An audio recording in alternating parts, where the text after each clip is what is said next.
Hi, it's Roger from Devon Outdoors and the Camping and Kite Centre. Today we're just putting a small little video together for you on how to replace the air beam within a Vango Hexaway drive-away awning. Now I'm doing this at home, so what I've done to begin with is lie a ground sheet out on my patio, which allows me just to then put the tent on top of that so that I don't get any dirt from the patio or actually on my tent, or any debris or anything like that mixed up in the tent itself. For the purposes of doing this little job, you may require a pair of scissors and a set of wire cutters. Firstly, you need to lie your tent out, probably turn it inside out so that you can access the beams nice and easily. First, we need to extract the beam from the tent, so we need to unzip it from all the inner sleeves of the awning and fully remove, also making sure that we take the valve, the inflation valves out of position. They are velcroed in, so you do need to just make sure that you undo the velcro, and then you can carry on and unzip all the sleeves inside that hold the beams in position and remove the beams from the tent. Once you have removed the beam from the tent, I'd probably just advise that you push the tent out of the way so that you can just get to the beam itself. On the beam, they are all zipped in position, so and the zips are secured with some tie wraps, so you'll just need to either a pair of scissors or some wire cutters and just cut the tie wraps off so that you can open up the zips on the beam, allowing access to the bladder itself. So once you've cut the tie wraps off, you can go ahead and unzip all the zips so that you can then take the bladder from within the sleeve itself. In the middle bit, sort of like the hub of the beam, it's got 4 little holes where the bladder itself goes through the sleeves. So there's one continual one that goes all the way across, and then you've got 4 holes. So you just need to then pull out the bladder from these 4 holes as well, so that you can take it right out of the sleeve completely. Once you've removed all the beam and you're ready to put the new one in, obviously take it out of the packet. You might just want to just double check that you've got the right beam before carrying on.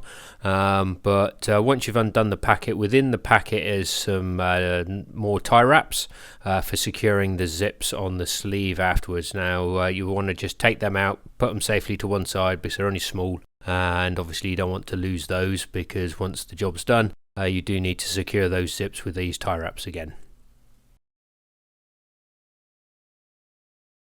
Then you can go ahead and get the new bladder out, lie it out, unfolding it all and preparing it to go back into the sleeve. Now at this point you need to make sure that the inflation deflation valves are going to be in the right part of the sleeve. So there's on this particular beam setup, it has 3 inflation deflation ports, and obviously you need to make sure that all 3 of those line up correctly with the holes in the sleeve as well, so that all the valves end up in the right position.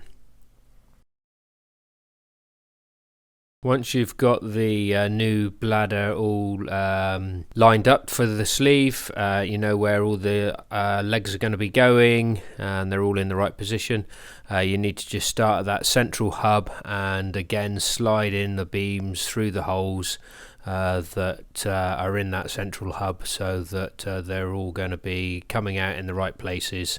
So when you have finished the job, you haven't left a leg out or got it the wrong side of a sleeve or got it in the wrong leg or something like that. So just take your time at this bit, just make sure it's going to go all in properly, make sure all the legs are aligned properly, so it's all going to go together properly once you've done it. Once you're happy that the sleeve, the new beam is aligned properly within the sleeve, making sure that the new beam legs are lying flat, you can go ahead, place it within the sleeve and make sure it's, like I say, all nice and flat. Sometimes you find that you've got a little bit of an excess. On this one, it's on the main bit of the beam, and under at the very end of the beam in the sleeve there's a little sort of fabric loop, and you can just feed in the beam underneath that fabric loop, taking out the excess, folding in on top of itself, so actually when you do come to inflate it, it will only ever inflate to the length of the sleeve itself.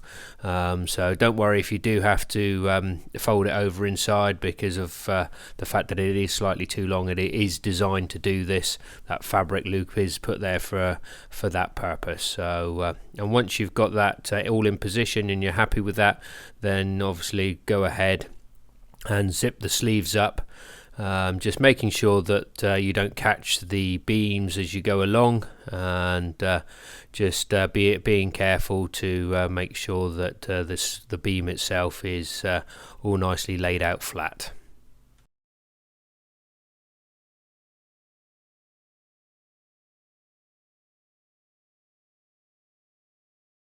Again, you can just see me taking care there not to get the new bladder caught up in the zip. So you just need to make sure that you guide the zip up with your fingers underneath, so that you know you're not going to catch the new beam at all. But that's the last thing you want, is to catch the new beam, put a scuff mark in it, and potentially puncturing it.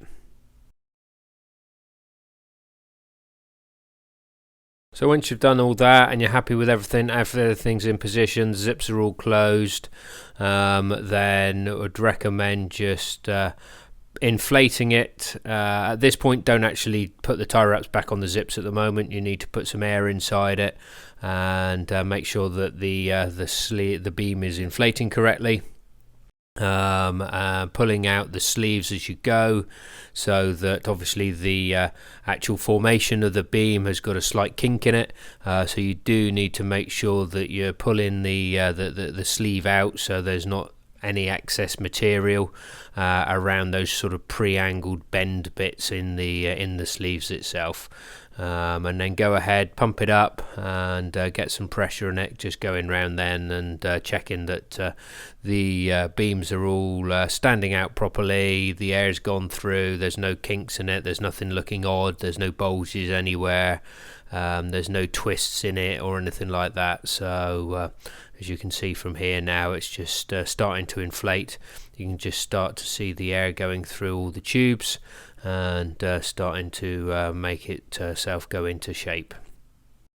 There we go. And as more air goes into it, then you just need to make sure that the sleeves at those pre-angled corners are just going where they need to go.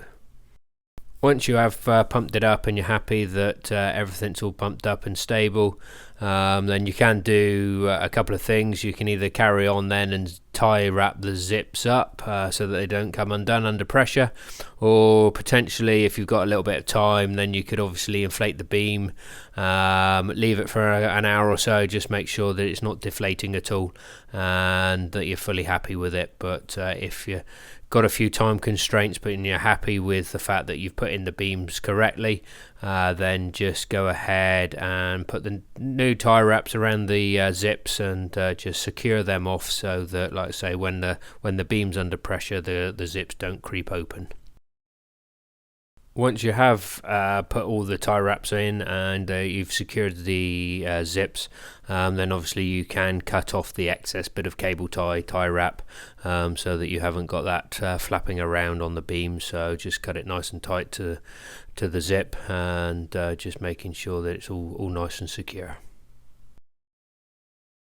Once you've done that and all the zips are secure, if you haven't already done so, then let the air back out. So just open up the inflation deflation valves and allow the air to come out. You can either do that via just the one valve, or you can do that via the other two as well, just to make it a little bit quicker for the air to come out. Once you've done that and the beam's fully deflated again, then lie your tent back out again so you can get to all the sleeves, and then go ahead and place the beams back into the sleeves, just making sure again that you get it in the right position. The inflation deflation valves have got to go back through the holes in the sleeves of the tent. So obviously when you've got the tent ready to put up, all the air valves are accessible through those little flaps on the side. So again, just take your time, don't rush it, just make sure that it's all in position correctly before you place all the beams inside. At the bottom of the beams there is a Velcro pad, which will line up with a Velcro pad in the on the ground sheet area of the tent as well. So when you are zipping them into the sleeves, just make sure that you are aligning the Velcro pads up on the bottom, so the bottom of the beam will sit correctly within the tent once you come to inflate the tent and put it up properly.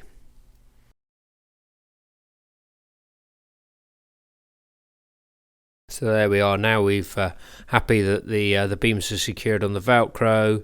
The inflation deflation valves are through the little holes in the outer fabric. You can then go ahead and just start zipping them back into the appropriate sleeves on in the awning itself, and getting everything realigned and put back in position. Then once you're happy that the beams are all back in position, then what you'll want to do is just inflate the tent. So if you've got room in your garden, then or out on your drive or wherever you might be doing it, then see if you can just lie the tent out as if you were going to be pitching it properly, and just inflate the tent and just blow it up in position. Once you've got it inflated and you're happy that it's gone up properly, then I would just go inside, just checking that the beams have inflated correctly. You've got no twists or turns or anything in them, that the sleeves are all done up fully, and the beams at the bottom are connected to the Velcro, and everything is just sitting nicely. And there we have it, just a small instructional video for you, just to show you how to change an air beam within the Vango Hexaway drive-away awning. For further information, or for any Vango spare parts, or any other information that you may require, then please contact us through our website, which is www.outabout.uk. Thanks very much.